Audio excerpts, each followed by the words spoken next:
नमस्ते बच्चों, CLE's KK CBSE school Chikodi कक्षा 9वीं में एक बार फिर से आप सभी का स्वागत करती हूँ। आशा करती हूँ कि आप सब लोग ठीक और स्वस्थ हैं। तो बच्चों, आज की इस कक्षा में हम पढ़ने जा रहे हैं स्पर्श भाग 1 से रैदास के पद। क्या पढ़ने वाले हैं हम यहाँ पर? रैदास के पद। अभी रैदास कौन है? रैदास जिनका नाम है गुरु रविदास, और ये भक्तिकालीन कवि कहलाते हैं। हिंदी साहित्य में कुछ काल है, जैसे कि भक्ति काल, आधुनिक काल, ऐसे काल हैं जिसमें रैदास जो है वो भक्तिकालीन कवि कहलाते हैं।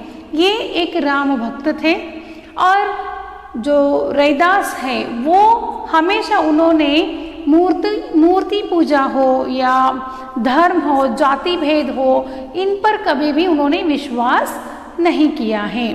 संत तुलसीदास, संत कबीरदास जैसे संतों के साथ इनका भी नाम जुड़ा गया है, और ये एक हिंदी साहित्य के भक्त कवियों में से एक प्रसिद्ध कवि भी हैं। ठीक है बच्चों, तो आज हम यहाँ पर सबसे पहले पद की तरफ बढ़ने से पहले रैदास जी का परिचय करते हैं।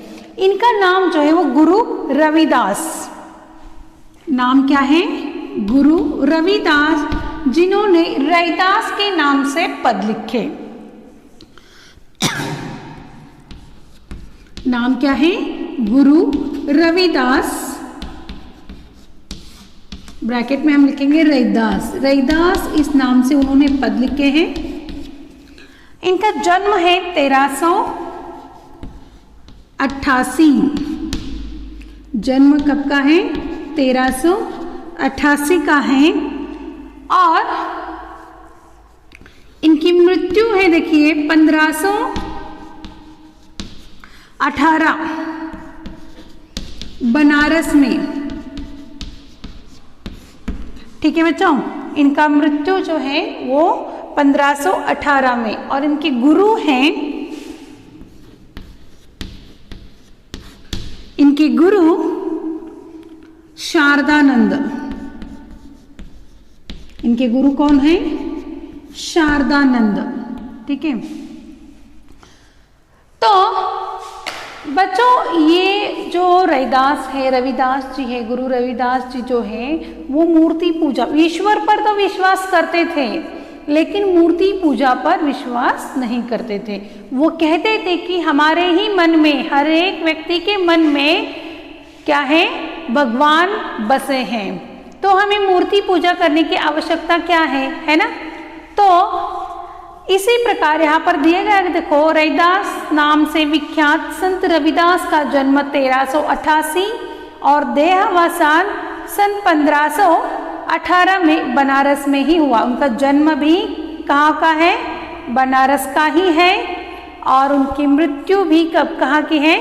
बनारस की है। ठीक है, इनकी ख्याति से प्रभावित होकर रैदास जी जो है वो एक प्रतिभा संपन्न व्यक्ति थे। उनका प्रभाव हर लोगों के ऊपर पड़ता था। इसी वजह से सिकंदर लोधी भी प्रभावित होकर इनको दिल्ली आने का निमंत्रण भेजा था। मध्ययुगीन साधकों में रैदास का विशिष्ट स्थान है। यहाँ पर कहते हैं कि जो मध्ययुगीन यानी कि भक्ति काल में रैदास का भी एक विशिष्ट स्थान है।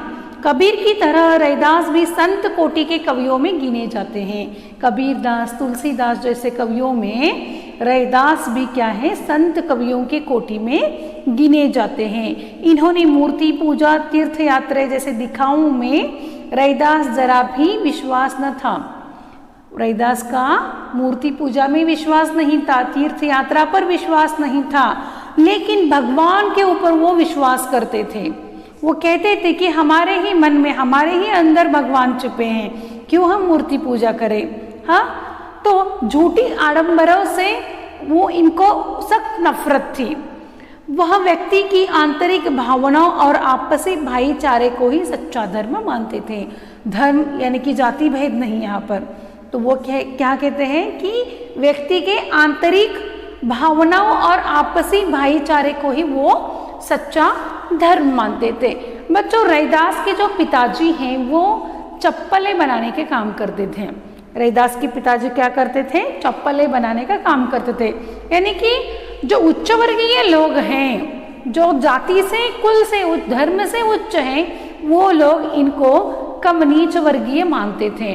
लेकिन रैदास एक बहुत ही होशियार होनहार लड़का था। ये जो रैदास है वो गुरु शारदानंद के पास क्या करते थे? पाठशाला लेते थे। लेकिन उच्च वर्गीय जो लोग हैं उन्होंने क्या किया, ये रैदास जो है वो नीच कुल का है, नीच वर्ग का है, तो इसकी जो पाठशाला है वो बंद करवा दी जाए।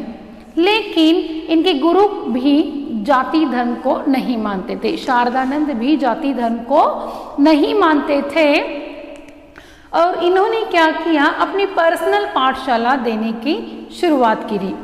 रैदास को पर्सनल पाठशाला देने का निश्चय किया और उन्होंने वो शुरुआत भी की। तभी से गुरु शारदानंद का जो बेटा है उसमें और रैदास में मित्रता बढ़ी।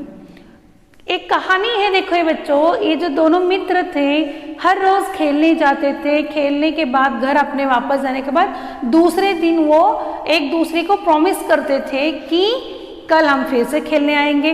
लेकिन एक दिन ऐसा आता है जब रैदास अपने मित्र को बुलाने, खेलने के लिए मित्र को बुलाने शारदानंद जी के पास जाते हैं, तो तब उन्हें पता चलता है कि उनके मित्र की मृत्यु हो गई है। समझ में आ रहा है? तो वो जो गुरु शारदानंद जी है वो रैदास को लेकर अपने बेटे के पास जाते हैं और बोलते हैं कि इसकी मृत्यु हो गई है। वो लेकर तभी रैदास जो है वो क्या कहते हैं कि अरे मित्र, अभी सोने का टाइम नहीं है, अभी क्या है, खेलने का टाइम है, और उठो हम खेलने जाएंगे। सिर्फ इतने से ही शब्दों से वो मृत बच्चा जीवित हो गया और वहाँ जो जमे लोग थे वो सब लोग आश्चर्य से रैदास की तरफ देखते रहे। इस प्रकार बहुत सारे ऐसी कहानियां हैं जो चमत्कारिक हैं, जो कि रैदास इसी वजह से वो क्या बोलते हैं कि वो एक प्रतिभा संपन्न व्यक्ति के रूप में सामने आए। तो रैदास जी ने ब्रजभाषा में, इनकी भाषा कौन सी है? ब्रजभाषा। ब्रजभाषा में उन्होंने लेखन शुरू किया, उसमें खड़ी बोली का उपयोग किया, साथ ही साथ राजस्थानी, अवधी, उर्दू, फारसी के शब्दों का भी उन्होंने अपने पद में उपयोग किया है। और इनके जो लेखन शैली है, इनकी जो लेखन शैली है वो है पद, यानी कि विधा कौन सी है इनकी लेखन की? पद है। ठीक है बच्चों, समझ में आया? इनकी विधा क्या है? पद है। तो रैदास को उपमा और रूपक अलंकार विशेष प्रिय हैं। इनके पद में उपमा और रूपक अलंकार हैं। सीधे साधे पदों में संत कवि ने हृदय के भाव बड़ी सफाई से प्रकट किए हैं। सीधे साधे सिंपल भाव में उन्होंने अपने भाव को सफाई से प्रकट किया है। इनका आत्मनिवेदन, दैन्य भाव और सहज भक्ति पाठक के हृदय को उद्वेलित करते हैं। रैदास के 40 पद सिखों के पवित्र धर्म ग्रंथ गुरु ग्रंथ साहिब में सम्मिलित हैं। देखिए यहाँ पर रैदास के जो 40 पद हैं, रैदास के 40 पद गुरु गोविंद साहब में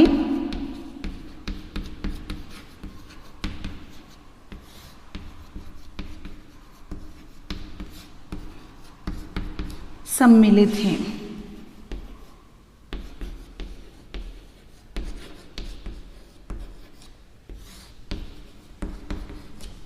देखिए उनके 40 पद सिखों का जो महत्वपूर्ण ग्रंथ है, रैदास के 40 पद सिखों के महत्वपूर्ण ग्रंथ में भी, माने कि गुरु गोविंद साहब ये सिखों का ग्रंथ है, उसमें रैदास के 40 पद सम्मिलित हैं। तो देखिए इस रैदास के जो 2 पद दिए हैं उनमें प्रभु जी तुम चंदन हम पानी, इस पद में कवि आराध्य को याद करते हुए अपनी तुलना की है। इस पद में उन्होंने अपने आराध्य यानी कि अपने राम को याद करते हुए राम जी से अपनी खुद की तुलना की है। राम को चंदन कहा है, खुद को उन्होंने पानी कहा है।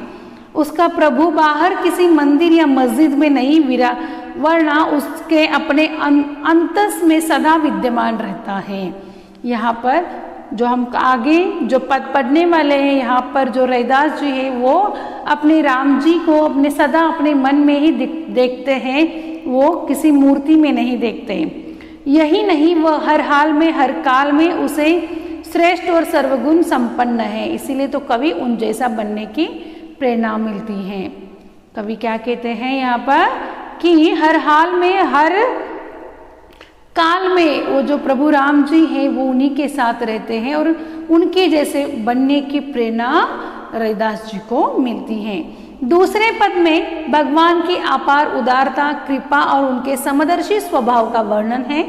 रैदास कहते हैं कि भगवान ने तथाकथित निम्न कुल के भक्तों को भी सहज भाव से अपनाया है और उन्हें लोक में सम्मानीय स्थान दिया है। तो इस प्रकार दोनों पदों का अर्थ है।